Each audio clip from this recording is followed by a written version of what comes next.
kahapon mga kahabi. Naglaga pala ako ng baka guys. Ano nilagay ko lang ano, mais na ano, malagkit.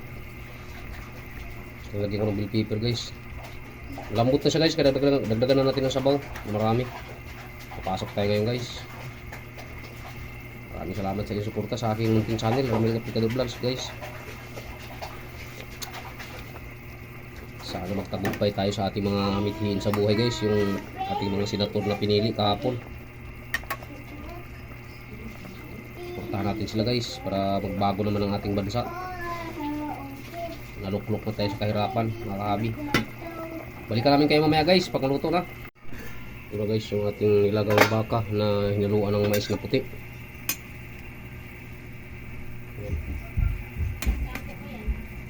Ito na siya guys.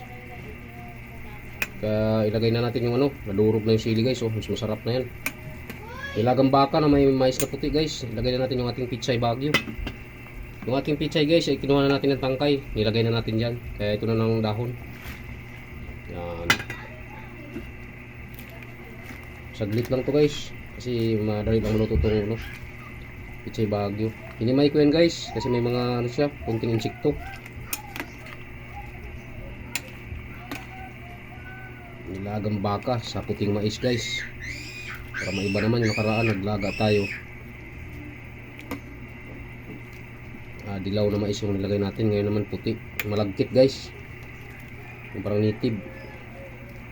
2 piraso lang po ang hinalo natin. Yan, sarap na, kakain na tayo guys. Magandang hapon sa inyong lahat. Maraming salamat sa inyong suporta guys. Huwag niyong kalimutan yung aking munting channel, Ramil Aplicador Vlogs. At huwag niyong kalimutan pindutin ang notification bell na sa bandang kanan nating video mga kahabi, para updated po tayo guys mga panibago natin mga videos na darating. Magandang hapon sa inyong lahat guys. And babayo.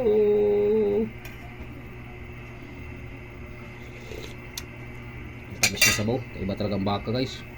Maraming salamat.